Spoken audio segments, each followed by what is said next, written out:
The microphone squealed when I grabbed it from the stand. Every face in the ballroom turned toward me, frozen smiles, raised glasses, glittering jewelry catching the golden light. My mother's expression shifted first. Confusion, then fear. My father's jaw clenched so tightly I could see the vein in his neck pulsing. I lifted my phone high so everyone could see the screen. "Before we toast," I said, my voice steady despite the earthquake raging inside my chest, "I think everyone here deserves to know who you're really celebrating tonight." A whisper rippled across the room like wind through dry leaves.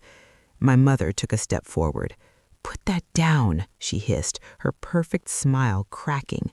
But it was too late, because the video had already started playing, and the first words that echoed through the speakers were my father's voice saying, "She's not our daughter anymore."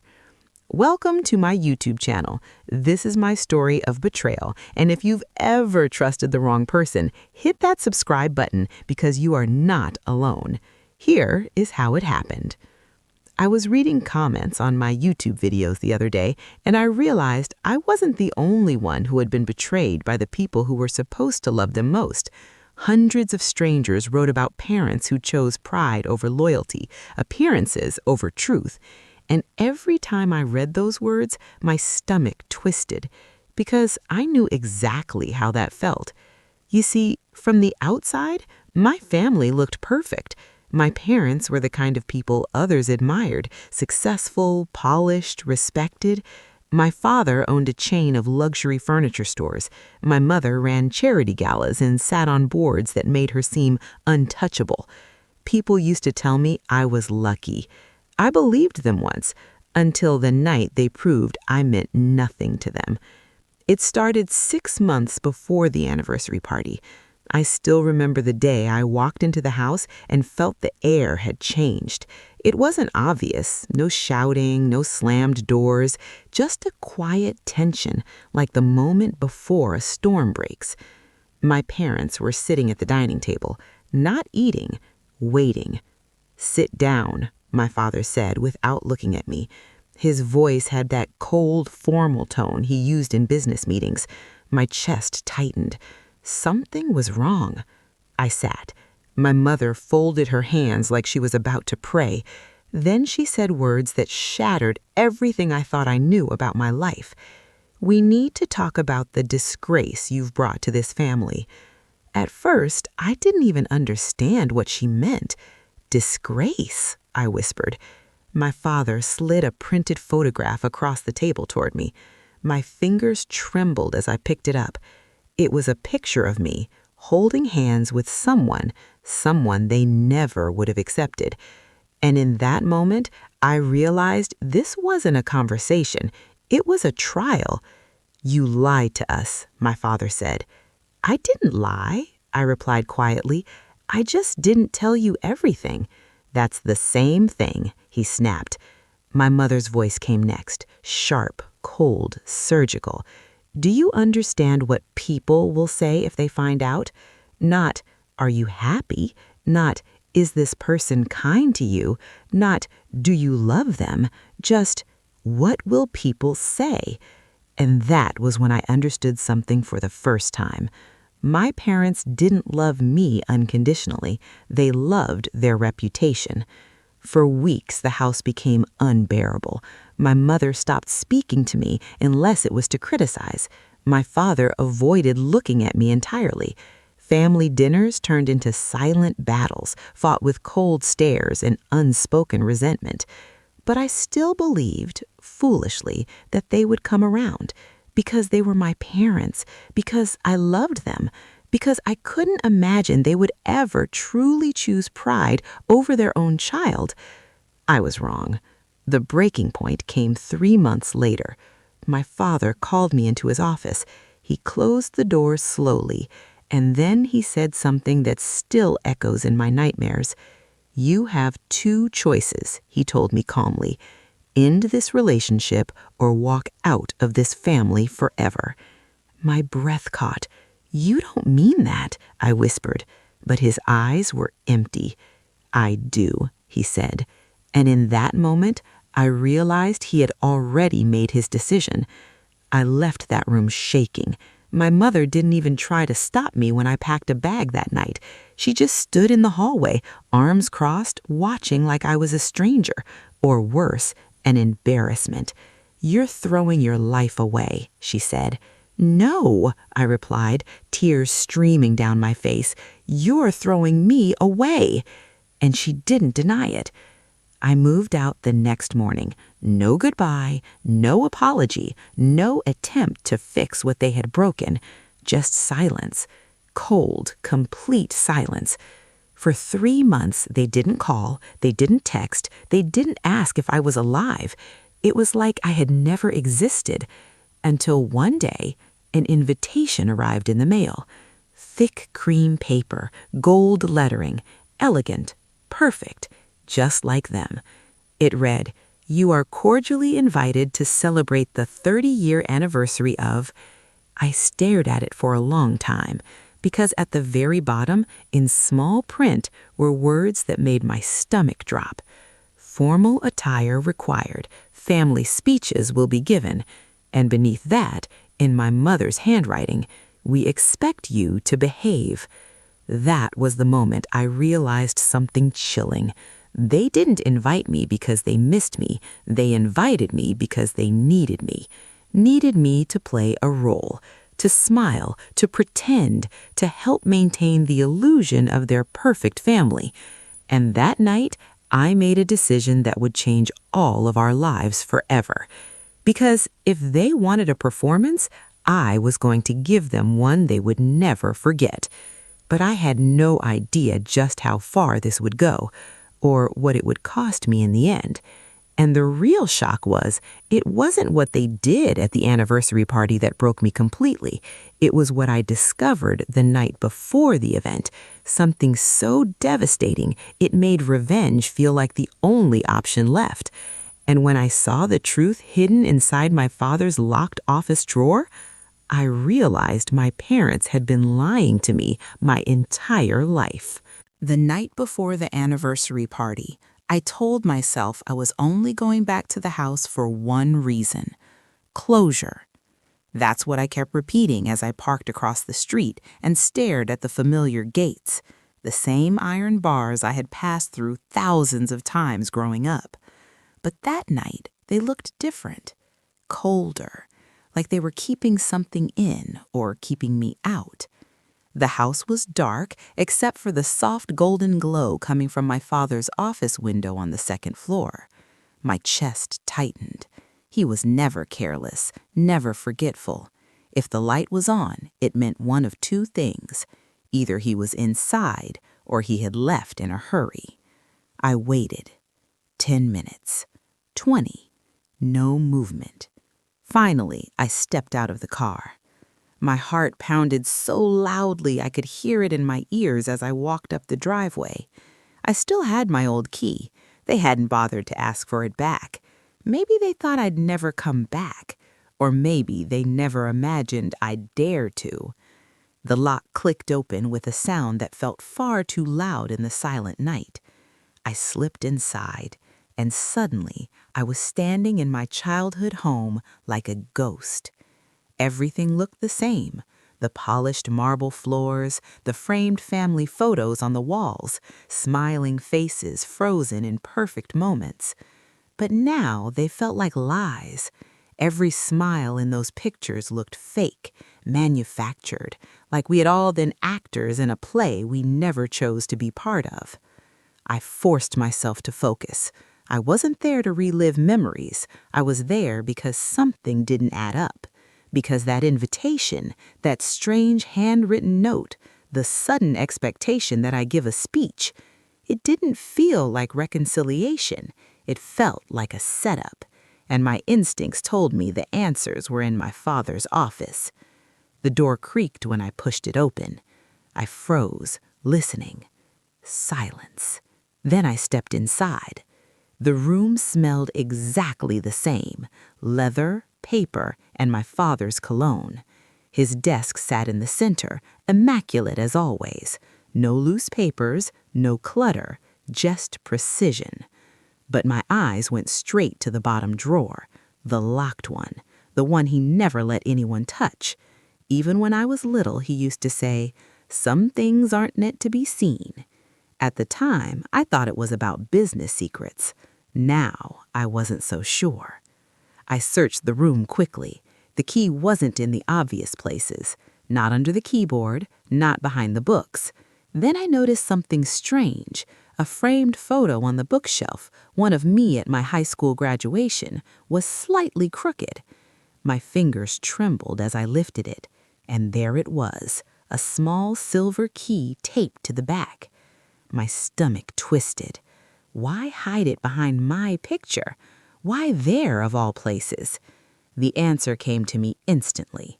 Because it meant something. Because it was connected to me. The key slid into the lock with a soft click. For a moment, I hesitated. Every instinct screamed at me to stop, to walk away, because whatever was inside that drawer was going to change everything. But I opened it anyway. Inside were 3 things: a thick folder, a sealed envelope, and a flash drive. I reached for the folder first. My hand shook as I opened it. The first page made my breath catch. It was a legal document, an adoption certificate. My name was there, my parents' names were there, but under biological parent information, every line was blacked out. My vision blurred. Adopted? No, that couldn't be right. They would have told me. Wouldn't they? I flipped through the rest of the pages frantically. Court records, agency documents, confidential notes, and then a handwritten memo from my father. It read, "Ensure she never finds out. It would destroy everything." My hands went numb. Everything? What did that even mean? I grabbed the sealed envelope next. Inside was a photograph, an old one, faded. It showed a young woman holding a newborn baby. She looked exhausted, but she was smiling. And on the back, in delicate handwriting, were 3 words: "My daughter, forgive me." My heart felt like it shattered into 1,000 pieces, because the baby in that picture was me. I stumbled back against the desk, gasping for air. My entire life, my identity, everything I believed about where I came from was a lie. But the worst part wasn't that I was adopted. It was the question that burned in my mind like fire. Why hide it? Why treat it like a shameful secret? Why write, "Ensure she never finds out"? Unless there was more. My hand shook as I picked up the flash drive. I plugged it into my father's computer. A single video file appeared on the screen. No title, just a date. 3 months ago. I clicked play. The video showed my parents sitting in this very office. They didn't know they were being recorded. It looked like security camera footage. My father was pacing. My mother looked furious. Then she said words that froze my blood. "We should never have kept her." My father stopped pacing. "She was necessary," he replied coldly, "for the inheritance." My vision blurred with tears. Inheritance? What were they talking about? My mother scoffed. "Well, now she's a liability. If she keeps embarrassing us, we could lose everything." My father's voice dropped to a chilling whisper. "That's why she can't be part of this family anymore." And then he said the sentence that shattered what was left of my heart. "She served her purpose." I don't remember falling, but I must have, because the next thing I knew, I was on the floor shaking uncontrollably. I wasn't their daughter. I had never been their daughter. I had been a tool, a means to an end, something they used and were now ready to discard. Every memory suddenly felt poisoned. Every hug, every "I love you," every birthday. All of it a lie. I don't know how long I sat there. Minutes, hours, time didn't feel real anymore. But one thought slowly pushed through the devastation. One thought that burned hotter than the pain. They're going to stand in that ballroom tomorrow, smile, give speeches about love and family, celebrate their perfect image, while the truth, the ugly, heartless truth, stayed hidden, unless I exposed it. My hands slowly clenched into fists. Tears still streamed down my face, but something inside me had changed, something cold, something unbreakable. Because in that moment, I stopped being their discarded daughter, and I became something else entirely. Someone who finally saw them for who they really were, and someone who knew exactly how to destroy them. I wiped my tears and stood up. I copied the video, took the documents, and before leaving, I looked around the office one last time, at the desk where my father built his empire, at the room where they planned my erasure, and I whispered, "You wanted me gone." A bitter smile spread across my face. "Now you're going to wish I never existed." But I didn't realize one crucial thing yet, something that would make everything far more dangerous. Because as I stepped out of the house that night, I had no idea someone had been watching me. Someone who immediately reached for their phone and made a call that would change everything. I didn't notice the car parked across the street when I left that night. I didn't notice the faint glow of a phone screen inside it. And I definitely didn't hear the quiet voice whispering into the receiver, "She knows." Because at that moment, I was too consumed by what I had just discovered, too shattered, too angry, too numb. I drove home in silence. The city lights blurred past my windshield, streaking into long smears of yellow and white as tears kept filling my eyes. Every red light felt endless. Every second felt heavy. My mind replayed the video over and over. She served her purpose. Those words echoed like a hammer striking inside my skull. I gripped the steering wheel tighter. My knuckles turned white. Because the pain wasn't just emotional, it was existential. Who was I if the people I thought were my parents never truly saw me as their child? Where did I belong? And worst of all, was anything in my life ever real? When I finally reached my apartment, I didn't turn on the lights. I just collapsed onto the couch. The darkness felt safer, like it could hide me from the truth. But it didn't, because the truth was inside my bag, inside those documents, inside that flash drive, waiting. I don't know how long I sat there before I forced myself to open the folder again. My hands trembled less this time, not because I was calmer, but because something inside me was hardening, becoming sharper, colder. I started reading more carefully, slower, looking for details I had missed before. And that's when I noticed something new. One of the legal pages had a section labeled Guardianship Condition Clause. That phrase made my stomach twist. I leaned closer, and then I read the words that made everything click into place. The document stated that my father's inheritance from his own wealthy aunt had one strict requirement. He had to adopt and raise a child, specifically a female child, and she had to remain legally recognized as his dependent until age 25.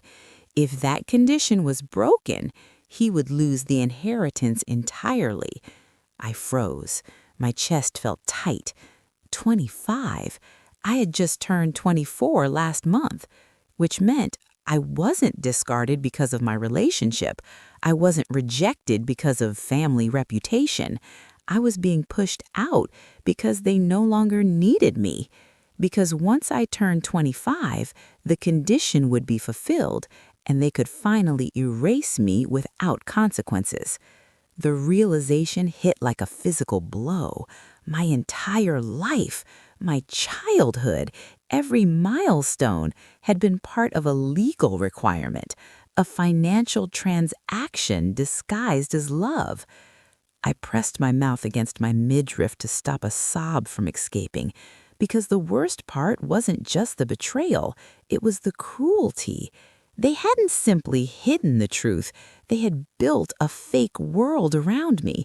They had let me believe I was cherished, safe, wanted, when in reality, I was just an obligation. My phone buzzed suddenly. The sound startled me so badly I nearly dropped it. Unknown number.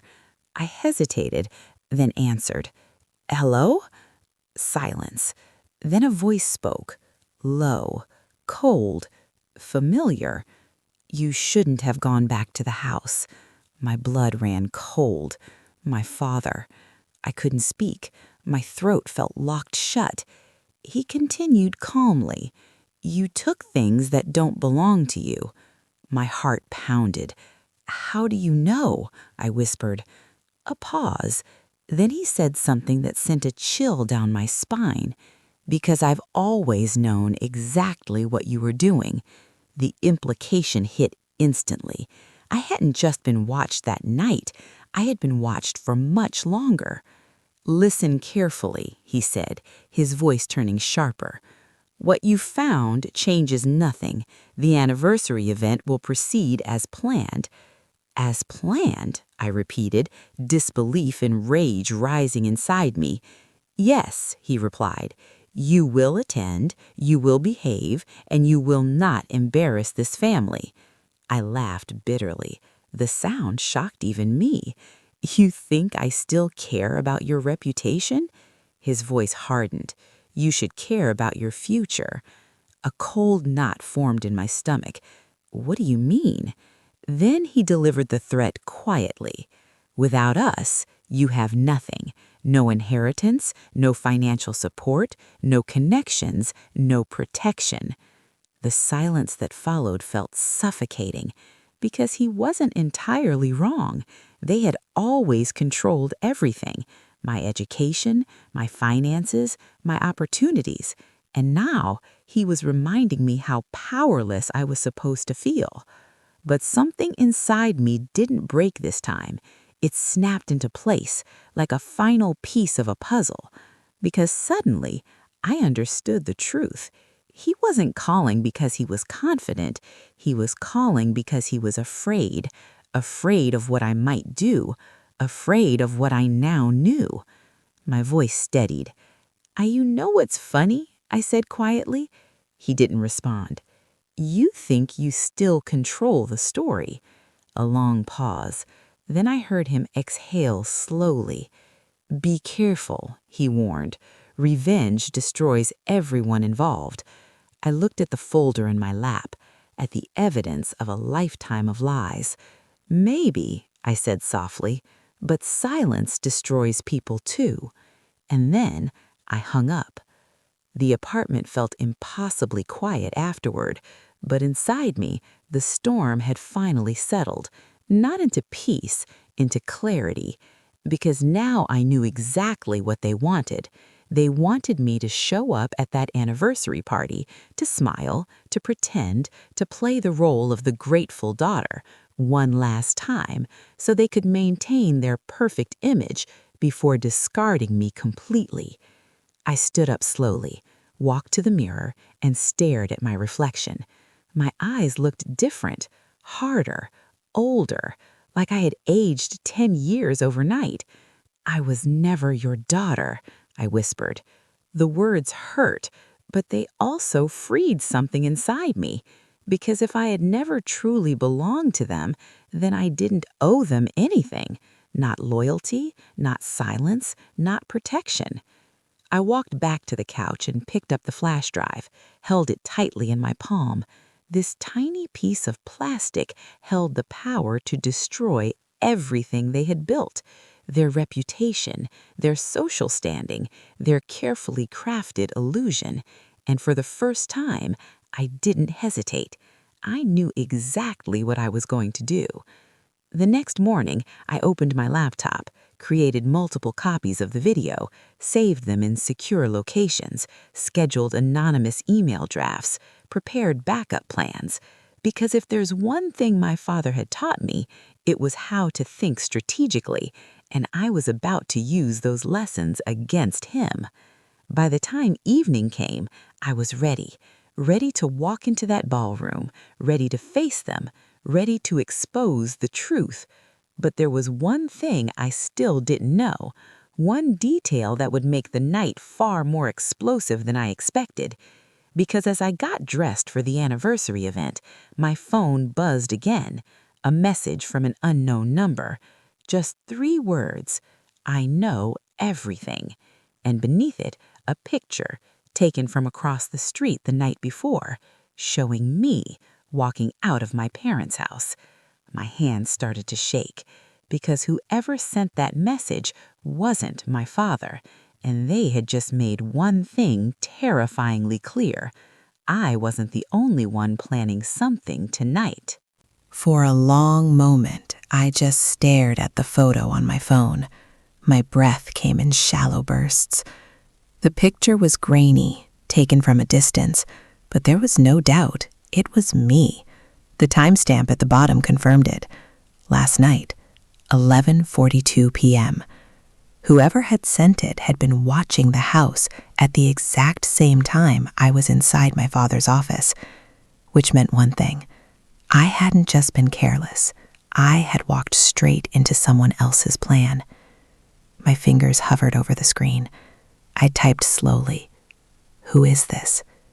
The reply came instantly, too instantly, as if they had been waiting. "Someone who wants the truth exposed." My stomach tightened. I stared at those words, my mind racing through possibilities. A business rival? A journalist? Someone from my father's company? Or someone from our past? I typed again. "What do you want?" The 3 dots appeared, disappeared, then appeared again. Finally, the reply came. "To help you destroy them." A cold shiver ran down my spine. Help me or manipulate me? Because in my world, there was one rule I had learned the hard way. Nobody offered help without a price. Another message arrived before I could respond. "Check your email." My heart pounded. I opened my inbox. There was a new message from an anonymous address. No subject line, just an attachment. My hands trembled as I clicked it open. And when the document appeared on the screen, my blood turned to ice. It was a financial report, detailed, meticulous, full of numbers, transaction records, offshore accounts, and every single page was linked to one name, my father's. But that wasn't what shocked me most. What shocked me was the title on the first page, "Fraud Investigation, Confidential." I scrolled down, my heart racing. The report outlined years of illegal financial activity, money laundering, tax evasion, shell companies, hidden transfers, amounts so large they made my head spin. And suddenly, everything made sense. The inheritance condition, the adoption, the obsession with reputation, the desperation to control every detail of their image. It wasn't just about social status. It was about survival. Because if the truth came out, they wouldn't just lose their reputation. They could lose everything, including their freedom. My phone buzzed again. "Now you understand," the anonymous sender wrote. My fingers shook as I typed, "Who are you?" This time, the reply took longer. When it finally came, it was just one sentence. "Someone they betrayed before you." My chest tightened. Before me? How many lives had they ruined? How many people had been used, discarded, silenced? I typed slowly. "Why help me?" The reply came in seconds. "Because tonight is your only chance." A chill ran down my spine. Chance for what? 3 dots. Then, to expose everything at once. My mind spun. The anniversary party suddenly felt like more than just a celebration. It felt like a battlefield. Because if this information was real, then what I had planned, the video, the adoption truth, it was only part of the story. The real damage was buried in these financial crimes, and someone else wanted it revealed at the exact same time. I looked at the clock. Only 2 hours until the event. My pulse quickened. This was spiraling into something far bigger than personal revenge. This was becoming dangerous, legally, socially, emotionally, because once this came out, there would be no going back. Not for them, and not for me. Another message appeared. "Bring the flash drive." My eyes narrowed. "How do you know about that?" A pause. Then, because I was there when it was created, my heart skipped. Created? Not recorded secretly? Not security footage? That meant the video of my parents talking had been intentionally captured by someone, and that someone was now contacting me. My mind raced. Who are you? I typed again. This time the reply came with a name, one that made my stomach drop. Ask them about Daniel. The room felt like it tilted. Daniel. I knew that name, or at least, I remembered hearing it once, years ago, when I was a teenager. I had overheard my parents arguing late at night. My mother had been crying. My father had sounded furious. And in the middle of their argument, she had shouted, "You destroyed Daniel's life." At the time, I never knew what she meant. Now, it felt like the missing piece of a much darker story. My phone buzzed one last time. Tonight, the message read, "When you speak, look toward the back of the room." A long pause. Then, "I'll be there." I lowered the phone slowly. My heart pounded. My mind reeled. Because now, the anniversary party wasn't just about exposing my parents. It was about uncovering a much larger one of secrets. Secrets that involved other victims, other betrayals, other crimes, and one unknown ally who had been waiting for this moment for years. I walked to my bedroom in a daze. The dress hanging on the door looked surreal, elegant, perfect, exactly the kind of thing my mother would approve of. The irony made me almost laugh, because tonight, I wasn't going there as their daughter.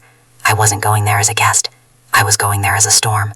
As I got dressed, my hands steadied, not because I felt calm, but because I felt resolved. Every step felt deliberate, every movement purposeful, like I was preparing for a final confrontation. Because deep down, I knew this night would change everything. When I finally stepped outside and got into my car, the sky was turning dark. The city lights flickered on one by one, and somewhere in the distance, thunder rolled, soft, low, foreboding. I started the engine, took a deep breath, and whispered to myself, "This ends tonight." But as I drove toward the grand hotel where the anniversary celebration was being held, I couldn't shake one terrifying thought, because what if I wasn't the one in control? What if this anonymous ally wasn't trying to help me at all? What if I was just another piece in someone else's revenge? And as the hotel's towering lights came into view, my phone buzzed one last time. A final message. Just 5 chilling words. Be ready for the unexpected. The hotel looked like something out of a dream, or a lie. Golden lights spilled from towering glass windows. Luxury cars lined the entrance. Valets in crisp uniforms moved quickly, opening doors, greeting guests with polished smiles. Everything about the place screamed perfection. Wealth, prestige, power. Exactly the image my parents had spent their entire lives building. I sat in my car for a moment, watching people walk inside. Women in glittering gowns, men in tailored suits, laughter echoing across the marble steps. To them, tonight was a celebration. To me, it felt like walking into a war zone. My hands rested on the steering wheel as my heart pounded steadily. Not frantic anymore, not chaotic, just strong, determined. Because for the first time in my life, I wasn't walking into that world as their obedient daughter. I was walking in as someone who knew the truth, someone who couldn't be controlled anymore. I stepped out of the car. The cold evening air hit my skin, grounding me. The dress elegant, dark blue, almost black in the low light. Not flashy, not attention-seeking, just enough to blend in. But inside, I felt anything but invisible. As I approached the entrance, the doorman smiled politely. "Good evening." I nodded silently, and then I walked inside. The ballroom was breathtaking. Crystal chandeliers shimmered overhead. White roses decorated every table. Soft classical music floated through the air. And everywhere I looked, there were faces I recognized. Business partners, social elites, family friends, people who had watched me grow up, people who thought they knew my family, people who had no idea what kind of monsters they were celebrating tonight. And then I saw them, standing near the center of the room. My parents. My mother looked flawless. A silver gown hugged her figure. diamonds glittering around her neck. Her smile was wide, confident, radiant, like she didn't have a single worry in the world. My father stood beside her, tall and composed in a black tuxedo, shaking hands, laughing politely, playing the role of the respected patriarch.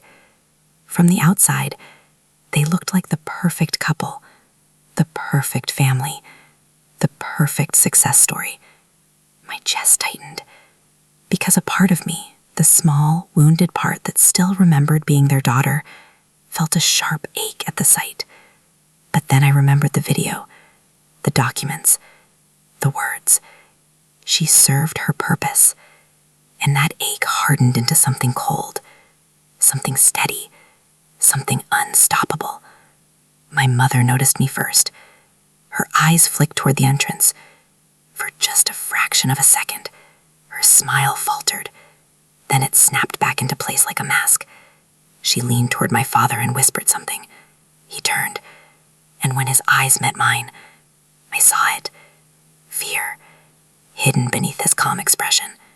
He walked toward me slowly, each step deliberate, controlled, like he was approaching a dangerous situation he needed to contain.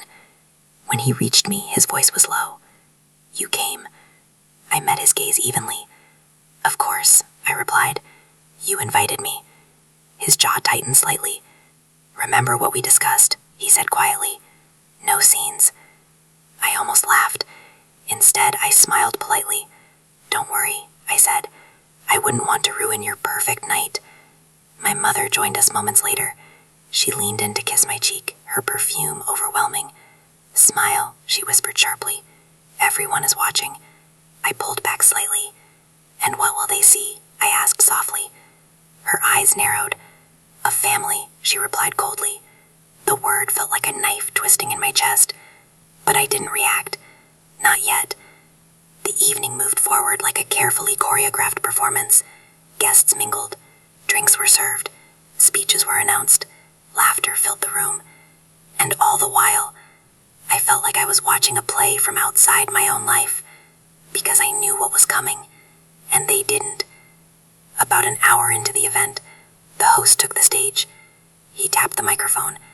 "Ladies and gentlemen," he announced warmly, "we now invite the couple's beloved daughter to share a few words." A ripple of applause spread through the room. My heart skipped. The moment had arrived. I stood slowly. The room seemed to quiet as people turned toward me.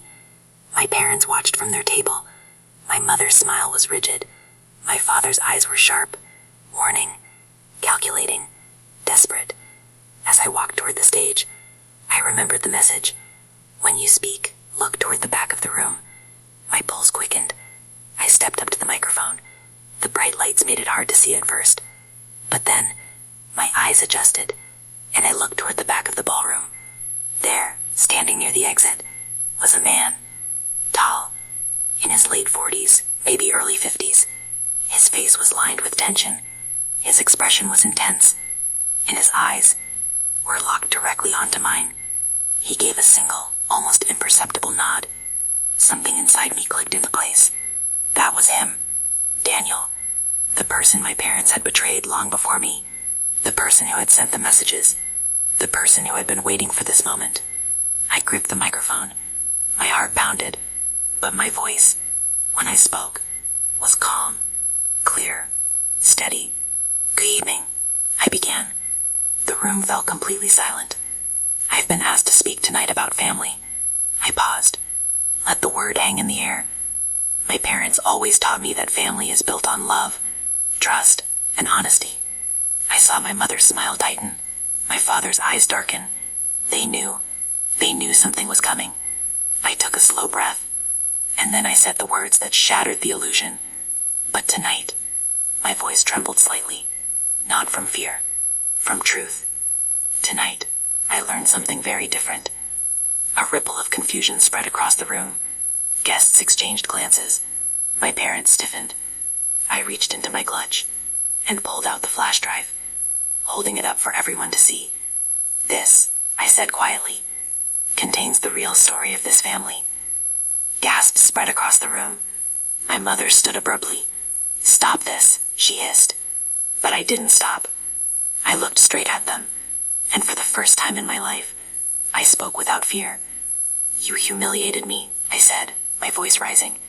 "You treated me like a disgrace. But the truth is," I swallowed hard. Tears filled my eyes. "You were never my family at all." The room erupted into shocked murmurs. My father stepped forward quickly. "Enough," he snapped. But I raised my voice over his. "You adopted me to secure your inheritance." The words echoed through the ballroom. People gasped. Some stood. Some stared in disbelief.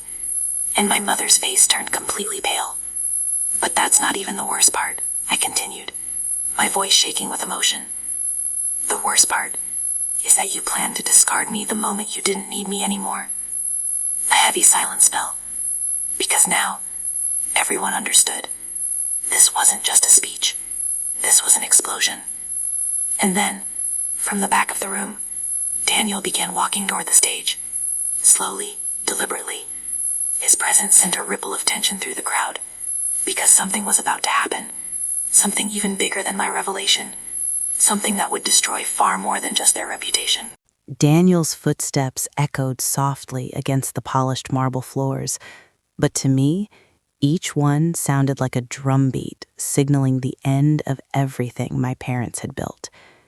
The guests were frozen, their whispers stifled, eyes darting back and forth between him, me, the edge of her chair so tightly I could see her knuckles whiten. I took a deep breath, steadying the storm inside me. Daniel's presence alone confirmed everything I had feared and everything I had hoped for. He was real. He had survived their betrayal. He had waited all these years, and now he was here. The flash drive felt heavy in my hand, but I held it up like a weapon. Every eye in the room followed me, every whisper amplifying the tension until it felt almost tangible. I could see it in the faces of the social elites, the business partners, the distant relatives who had come only to witness a picture-perfect family celebration. The illusion was cracking. Daniel reached the stage, and our eyes met. There was no doubt. He had recognized me the instant I stepped into the ballroom. There was no fear in him, only purpose, only vengeance tempered with justice. My mother's voice trembled as she tried to regain control. "Miriam, this is inappropriate. Sit down. This is a celebration." I shook my head. "No, this is a reckoning, and everyone here deserves to know who you really are." A hush fell over the room. Even the orchestra had stopped playing. It was as though the world had contracted into that ballroom, every breath held, every eye fixed on the unfolding storm. Daniel reached the microphone beside me, and the moment his hand touched it, a new wave of tension rippled through the crowd. He looked directly at my parents. "You thought you forgot," he said quietly, his voice carried over the stunned silence. "You thought you could bury the past, but nothing stays hidden forever." My mother gasped. My father's jaw clenched, veins pulsing along his temple. Guests murmured, uneasy glances exchanged, but no one dared interrupt. They all felt it, the magnitude of what was about to happen. Daniel paused, then continued. "We were all pawns in their game. I was a young man, ruined by their lies, their schemes, and now," he looked at me, "now it's time the world knows the truth." The silence broke like a dam. A video began to play from the flash drive I had placed on the stage's laptop. First, there were images of financial statements, bank transfers, and shell companies, evidence of embezzlement and manipulation that spanned decades. Guests gasped, some reached for their phones, some whispered frantically. Then came the footage from my father's office, the same one I had found on the drive. His voice filled the room. She served her purpose. My mother's face twisted into disbelief as the words echoed through the speakers. She clutched her chest as if physically struck. "This is our family," a man whispered from the audience, shaking his head. The video cut to documents showing my adoption, the legal papers proving my parents' motives, the hidden clauses tied to the inheritance. Every detail was laid bare. My father's voice rose sharply, trying to regain control. "Stop this! You have no idea what you're doing." Daniel stepped forward, his gaze unflinching. No, you don't get to dictate the narrative anymore. Your lies, your manipulation, they end tonight. I felt something inside me shift. Rage, liberation, power I had never known. This wasn't just revenge, it was justice. My mother stumbled back, her silver gown shimmering under the chandeliers, a perfect mask of dignity falling away to reveal panic. You can't do this. Think of our reputation. I smiled, cold and steady. Reputation? You never cared about me, only what people thought. Tonight, the world sees the truth. Not your illusion, your lies, your betrayal. The audience watched in stunned silence as Daniel revealed more documents, bank accounts, hidden properties, evidence of fraudulent deals. Even some business partners gasped, realizing they had been unknowingly entangled in illegal schemes. My parents' carefully curated empire became crumbling, piece by piece, in real time. My father's face went pale. This is impossible. None of this is real. It's all real, I said, raising my voice. And everyone here will see it. Everyone you fooled for decades. Then Daniel gestured toward me. Miriam, it's your turn. Tell them how they treated you. I stepped closer to the microphone. My voice trembled at first, but only with emotion, not fear. I lived my life believing I had parents who loved me. I believed I was their daughter. But every hug, every word of praise, every birthday, they were lies. You adopted me to serve a contract, to secure money, to uphold appearances. And when you no longer needed me, you treated me as if I were nothing, as if I had no value, as if I were disposable. Gasps filled the room. I could see some guests covering their mouths in shock, others whispering frantically to their neighbors. The power balance in the room had shifted completely. You humiliated me, I continued. You mocked my choices. You treated my happiness like a problem. And tonight, for the first time, I'm standing here not as your pawn, not as your obedient child, but as someone who has the truth, and the world will see it. I paused, letting the words sink in. I felt Daniel's steady presence behind me, supporting me, amplifying the impact. This wasn't just about me anymore. It was about every person my parents had hurt, silenced, and discarded. And then the final blow. I held the flash drive high. Everything, the lies, the betrayals, the schemes, is on here, and it will be shared. Tonight, everyone in this room, and soon everyone in the world, will know who you really are. My father stumbled backward, gripping the edge of the table. My mother's hands flew to her face, tears of rage and panic spilling down her cheeks. The guests were in stunned silence, unable to look away from the unraveling spectacle. Then Daniel took one final step forward. And to everyone watching, let this be a lesson. Family is not loyalty when it's built on lies. Reputation means nothing when you have no integrity. And power means nothing when the people you exploit find their voice. I felt a wave of relief, power, and vindication wash over me. The storm I had carried inside me for months, years even, was finally breaking. But even as the room erupted into murmurs and whispers, I knew the night wasn't over. My parents were still standing, still alive, still dangerous. And the questions raised in my mind, would they try to silence me? Would they attempt one last desperate act of control? Or had their carefully constructed world finally collapsed beyond repair? Because I was no longer afraid. I had the truth. I had Daniel. I had the evidence. And I had control of my own story. The last thing I saw before the ballroom descended into chaos was my father's face, pale, shocked, defeated, but still simmering with the knowledge that his empire, carefully built over decades, was crumbling around him. My mother's tears glistened in the chandelier fight as she realized that appearances no longer mattered. The perfect facade, the celebration, the speeches, the laughter was gone. Everything was exposed. And in that moment, I realized the most powerful feeling in the world isn't revenge, it's truth. The storm I had carried, nurtured, and prepared for had finally arrived, and there was no turning back. The ballroom had erupted into chaos, but I felt an eerie calm wash over me. Every whisper, every gasp, every wide-eyed stare seemed to slow down time itself. My parents were frozen, caught between disbelief and fury, their perfect masks shattered. For years, they had controlled every narrative, every relationship, every glance. But tonight, their empire of illusions was collapsing before them. Daniel stepped closer to the microphone beside me. His presence was commanding, a storm contained in human form. "Tonight," he said, his voice firm but controlled, "is the moment that every lie, every betrayal, every hidden crime is exposed. No one can hide anymore. Not in this room, not anywhere." A ripple of murmurs spread through the guests. Some reached for their phones, recording everything. Others simply watched, unable to look away. My father's face was pale, the color drained from his cheeks. My mother's hands trembled as she clutched her pearls. I could see their panic like a live wire sparking between them. I held the flash drive high.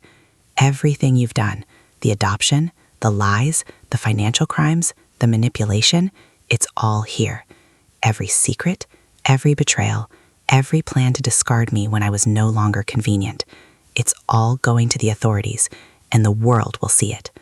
My father's voice cut through the room, sharp and venomous. "You can't do this. None of this is legal. You're ruining everything." I smiled coldly. "No, Father, you ruined me. You humiliated me. You served your purpose and discarded me. And now you're going to pay for every single lie." My mother's eyes darted around the room, desperate, searching for allies. But there were none. Everyone had seen the video. Everyone had heard my words. Their carefully curated social image was dissolving in real time. Then Daniel pressed play on the next set of files. Screens around the room flickered as spreadsheets, bank accounts, and offshore transfers appeared. My father's empire of wealth, meticulously hidden, was now transparent. Every illegal transfer, every shell company, every unreported asset, it was all exposed. Guests whispered among themselves, shocked and horrified. Some pulled out their phones, snapping photos and videos. "You built a life on lies," Daniel said, his eyes locked on my parents. "And you thought you could control everyone, but the truth is a force you cannot stop." My mother dropped to her knees, wailing quietly, "Please, please stop. Don't do this. People will hate you. People will ruin you." I shook my head. "You don't get to dictate what's right anymore. This isn't about revenge. It's about justice." Then unexpectedly, the security personnel, some of whom had been my parents' silent allies for years, looked uneasy. They whispered among themselves, glancing at the financial documents displayed on the screens. Someone was already dialing a number. My parents had no backup plan for this, no one to protect them from the storm they had created. "Do you hear that?" Daniel said, turning slightly to the crowd. "This is what happens when your actions have consequences. You can't bribe, manipulate, or threaten your way out of the truth." The tension in the room reached a fever pitch. Guests were frozen, unsure whether to intervene or flee. Some whispered in disbelief, others sat in stunned silence, realizing they had been unwitting spectators of decades of deceit and corruption. And then it happened. My father lunged toward the stage, his hand outstretched toward the flash drive. "Give me that," he shouted, his voice breaking. "You have no idea what you're doing. This is my life." Daniel stepped forward immediately, blocking him with a calm and penetrable force. "You're finished," he said simply. "It's over." My mother screamed, her voice cracking with desperation. "Stop her! She's destroyed everything!" But I didn't flinch, not anymore. My body was still, my mind razor sharp. I looked out over the crowd, faces filled with shock, horror, curiosity. Everyone was witnessing the collapse of a family that had been untouchable, and it felt liberating. Then my father tried another tactic. He shouted, "Security, remove her!" But nobody moved. The staff hesitated. Some guests even stepped back, realizing that anyone who tried to intervene might find themselves implicated in the financial schemes now laid bare. The tide had turned completely. Daniel pressed a button on the laptop. A live feed went out. Emails were automatically scheduled to send to journalists, financial regulators, and key business partners. Within minutes, every major media outlet would have the documents. The world would know. The empire of lies was about to crumble in real time. My mother's eyes widened in horror. You can't." I shook my head. "I can and I will. You humiliated me, discarded me, and lied to everyone about my life. Now the world will see what you truly are." And then came the final revelation. Daniel pressed play on another file, this one containing old video footage of a man I had only heard about in whispers as a child. Daniel had kept him hidden for years. The man appeared on screen, standing in my parents' office decades ago, looking terrified as my parents manipulated, threatened, and ruined him. "My name is Daniel," he said, his voice firm despite the footage. "I am the man you destroyed years ago, and tonight your crimes catch up with you." Gasps filled the room. My parents turned to each other. Realization and panic etched into their faces. Their cast past had come alive to witness them. Their reputation, carefully built over decades, was collapsing in minutes. My father shouted, "No, this isn't real. None of this is real." I felt a strange mix of emotions: anger, vindication, relief, and a haunting sadness. For so long, I had carried the pain of betrayal alone, but now justice wasn't abstract. It was physical, palpable, unstoppable. Daniel turned to me. "Are you ready?" he asked. I nodded, more than ever. We looked at my parents one last time, their empire, their facade, their perfect image in ruins. And for the first time in my life, I felt free. The ballroom descended into chaos. Guests whispered frantically. Some rushed for the exits. Others recorded the spectacle on their phones, knowing they were witnessing history. My parents were frozen in shock, unable to process the full scale of what had just happened. Daniel leans toward me. "This is only the beginning. We've exposed them tonight, but there's still more to do. Their network, their lies, they go far beyond this room." I nodded, feeling the adrenaline course through me. My hands no longer shook. My mind was clear. I had been betrayed, humiliated, discarded, but tonight I had reclaimed my power.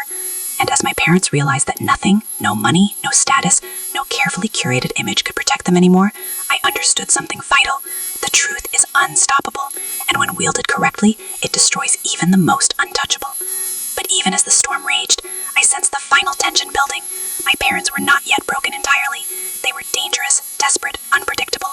And I knew what came next would test me, Daniel, and everyone involved in ways we could never have imagined, because the night was far from over, and the real reckoning was about to begin. The chaos in the ballroom continued, but I felt a strange clarity settling over me. The guests were murmuring, some fleeing, others frozen in shock. My parents, once untouchable, were reduced to two terrified figures in the center of the room. Their perfect world had crumbled in the span of an hour. I looked at Daniel. He nodded once. That single gesture carried more reassurance than anyone had ever given me in my life. Tonight, we had shattered my parents' empire of lies. But as the adrenaline began to fade, I realized that the real work, my own healing, was only beginning. The first step was obvious: leave. I moved toward the exit, the flash drive still clutched tightly in my hand. My parents tried to call after me, their voices cracking with rage and desperation. "Miriam, don't leave. You'll ruin us." I stopped at the door, turned, and looked back. "You ruined yourselves," I said calmly. "I only showed the truth. The rest is on you." My mother collapsed into a chair, sobbing openly now. My father stood rigidly, staring at me like he couldn't believe what had just happened. The empire they had built on lies, manipulation, and cruelty was gone, and yet there was no satisfaction in seeing them broken, only relief that I was no longer their victim. Outside, the cold night air hit me, sharp and invigorating. I breathed deeply, the weight I had carried for years finally lifting. The humiliation, the lies, the rejection, they were behind me. I had reclaimed my life. Daniel caught up to me, his expression a mix of pride and caution. "This is just the beginning," he said quietly. "The authorities will follow up, media will report, and people connected to them will be exposed." I nodded, understanding the gravity of it all. This wasn't just revenge, it was accountability. Every lie, every manipulation, every betrayal was being addressed, and I had been the catalyst. In the days that followed, the fallout was immense. News outlets picked up the story, social media exploded, and the financial regulators initiated investigations into the companies my parents controlled.